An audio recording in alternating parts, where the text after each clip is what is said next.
English, Italian, there's a very good chance that a wee bit of that DNA in that graveyard's it probably related to it in some way. Might be a 16th cousin, something like that, you know. So it'd be nice to see these people honoured, because I say the Bishop's gone. I think Ian Bankers, Peter Lawwell was supposed to be going. Peter's no longer going. The chairman's going. I think Tony Hamilton's going as guest as the Celtic Grace. He's going to say a few things. And St Mary's is the parish of St Mary's has contributed to this. You know, this is their thing. And obviously the Celtic Grace boys have got a fantastic stone arranged. And a lot of people might say, I've said to you before, and I've waxed lyrical, and people get romantic about Celtic. Oh, I love Celtic and I could do anything. You know, it's half a living. You see, if you're in Aberdeen, you're not going to make it. If you're Dundee, you're not going to make it.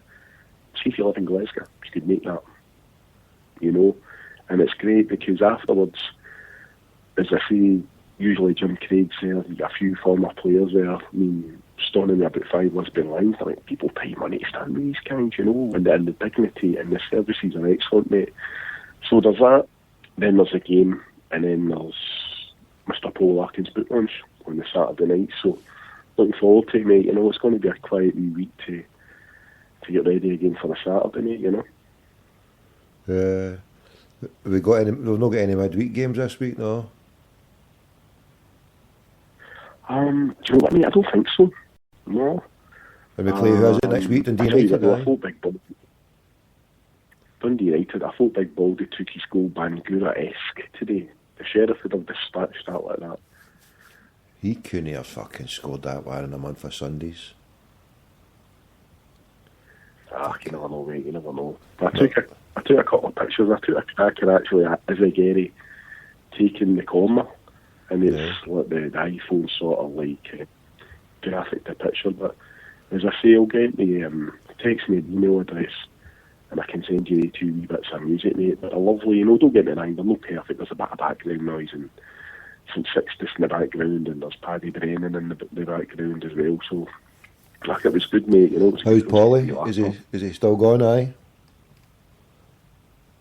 Aye. Did you hear him last night on the show? Do you know what? I heard them I went to bed and I was dozing off, and then I heard them going, oof.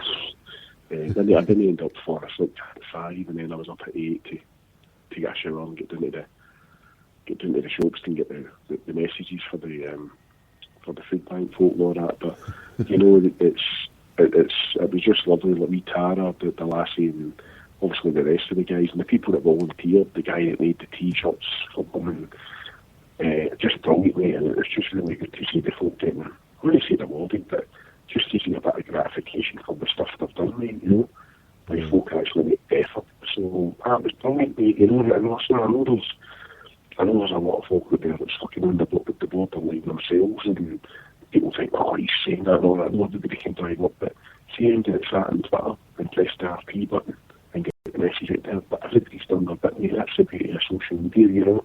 This thing just snowballed, and then sort of like the mainstream media got involved, and then Celtic got involved, and all that, and it's rolled. But this isn't about Celtic, it's not about parties. This was about getting this city, and every city, everybody aware, listen, this is what's going on in this fucking country, everybody there about it. And I think when you hear people like Jeanette speaking as she did on Celtic Dreams on Friday night, I think we've got to get our house in order. Our fans are out, you know, walking up with bags of messages to feed folk. Well, there might be staff in your stadium having to go to places because they're not paying what we should be paying.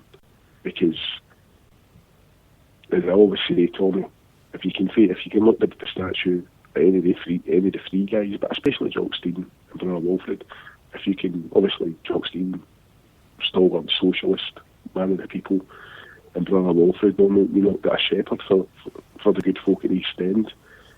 If you can look at the two guys now and say, well, do you know what, they don't deserve to get paid it. You're a better person than me, mate, you know. So it's not about graphs. It's not about the budget's not there. Listen, we've got a 60,000 seater stadium. Things can get put.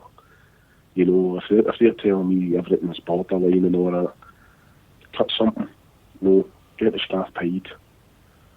You know what I mean? Make players pay for their meals or whatever they've got to do if they're not already doing it, but get the folk who's making the food up to the going wage, mate, you know, and get rid of these non-sequel zero contracts, mate, you know.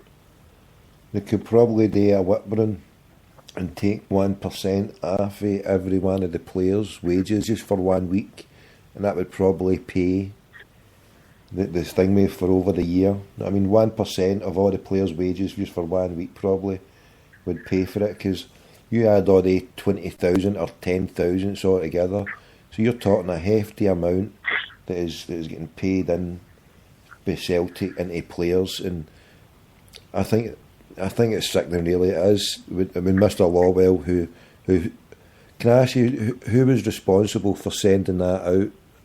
The letter out saying don't vote for this. Who would take? Who would the buck fall at? No, I suppose it's whoever the board will. The annual general meeting that's going to be the secretary who's got everything together and the proposed things. But obviously, I mean, if you didn't hear Jenny on Friday night, and if I speak out of turn here and I maybe get a sentence wrong, I do apologise. But you know, you can listen back to it I'm sure everybody that listens to this listens to Celtic Dreams anyway. But you know, the major net said that Celtic first actually went discreetly, quietly before this week. He was even flagshipped and highlighted to Celtic, saying, "Listen, we've got this great idea," and they thought Celtic would like bite their hand off to go for it. You know, but it's a collective agreement by the board, by saying, yeah, this is what your stance is going to be, as the board of directors to say, we're not going to do this, we don't want to do that, you know. And the other recommendation put, Ernie was talking about it last night, I don't know if you heard him, and he was writing away, is it going to be worthwhile as try to push this through, or try to vote this through, you know, to get UEFA to do anything? Do you think Celtic will react to Celtic fans voting for it? I think world football's at a really dangerous place at the moment, because the transparency which is available now through instantaneous social media, Facebook, Twitter, Sepp Blatter says something in Switzerland, it's on your phone within a second. And here, can I ask you something, Parrot? Hold on just very quickly. Have you noticed how quick to respond the SFA, Stuart Regan et al. Have been to respond to comments made by Sevco and directors and would-be directors for anything indicating that they've been contacted? The last one being the programme there on Saturday with Stuart Regan responding to comments by Dave King the previous day saying he got a response, and from what I heard on Stuart Regan, that was him coming out there shooting it down and saying, look, nothing's been done. Similar thing happened, I think, a week ago. You spoke about it. Do you think this is in response to the problems with the five-way agreement and stuff that was leaked, that they were more than complicit in their handling? Do you think this is a guilty organisation trying to do everything it can to cover itself? I know. We Graham Wilson and Paul Larkin were on last night. They had a good chat about it. My take on it is obviously the bigger picture first before we go down the chute to Scottish football and Celtic side of it. We're looking at FIFA, we're looking at UEFA, we're looking at the major problems they're facing, the farce which is going to be this Middle East World Cup, which is going to melt down the alleged bribery side of it. So that's tied up a lot of big wigs. We're looking at the UEFA side of it. We're looking at the vile racism once again received by Manchester City players, and a team that's going to be getting a country, Russia, that's going to be rewarded with the World Cup. You know, so players of every creed, nationality, colour are going to go to a country where basically it's not. It's a bit like maybe 20 years ago in Scotland, where teams get away with no signing Catholics, and it went, well, that's what we do here. You know, and this is what they've got in Russia, in the sense of non-white players, whether it be black, obviously there's a lot of Asians in the Greater Russian, like the Euro areas, etc. So they're sort of integrated, but the black players have got a lot of difficulties, and we've seen black players based in Russia having to sort of divvy the lines and saying this and that. So this is a major problem for Platini, etc., to really take this to task. So for a team coming from, if we're looking at it from a European point of view, a not very important league, the Scottish League, you know, saying, well, this team that sort of get liquidated did this and did that and did this and did that. If we're sitting in Scotland and somebody in Luxembourg talks about another team in Luxembourg doing it, you'd be like, well, who's bothering that? That's about that sort of thing. Because it's pivotal grounds, and it's quite rightly so, a lot of people feel aggrieved because they paid money to adopt product over the years. For me personally, I'm sort of really focusing just the stuff we can really achieve, which is motorising the board into getting our staff to a good standard of life. Helping our staff get a better standard of life and helping our local society get fed. You know, listen, I'm going to break people's hearts here because it's just a game of fucking football, but getting people a meal is very important, and that's what for me that AGM is all about. Listen, 0 hours, get them away. You know, Peter Lawwell doesn't. He's all right. He may be chasing one player and all that, but he's out playing golf. He's still getting paid every week. Our chairman gets 50 grand a year for going to a few meetings. You know, so I'm not saying they can afford to be paid full time all the time, but they can say to somebody, listen, you'll be getting a retainer, you'll be getting this on the living wage to keep you going. You know, and they make you have to get a summer job. Fair enough. You know what you're doing when you're getting involved with Celtic. You know, but that to me is the primary thing. Get people fed, get people's houses warmed up, because we are the brand of Alfred, and that's what we do. The other side of it with the AG, for me, the SFA have just been waiting for this farce at Ibrox to just implode and totally melt down.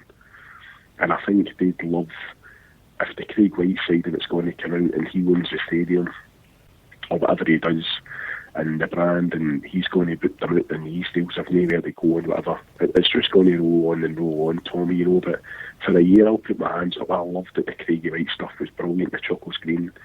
But with the recent things going on at Celtic, the persecution of our fans, the policing our football fans in general, but maybe primarily Celtic fans, Green Brigade, 111 personnel, the lack of apathy for what's going on at the club with the stuff off scenes, whether it be, as we're talking about now, the minimum wage, the living wage, the zero contracts, the flipping attitude of some folk. Well, Celtic's winning in the park, you know. It's not just that bit of green in the middle, it's the statues, it's everything in it, and it's the people who go to that stadium. That's what it's all about, mate, you know. And the people who are sitting in that stadium now are going, do you know what? Nah, no for us. And they're looking at a guy getting paid £1 million a year, and they're seeing people standing in yellow coats getting less than the living wage. That's what's getting to me, mate. And listen, and in the board's defence, they guys are very clever men. They sit in an oak chest drawer. They've got numbers to crunch, you know, and it can be anything. And they say, right, players are getting this right, they're not getting that anymore.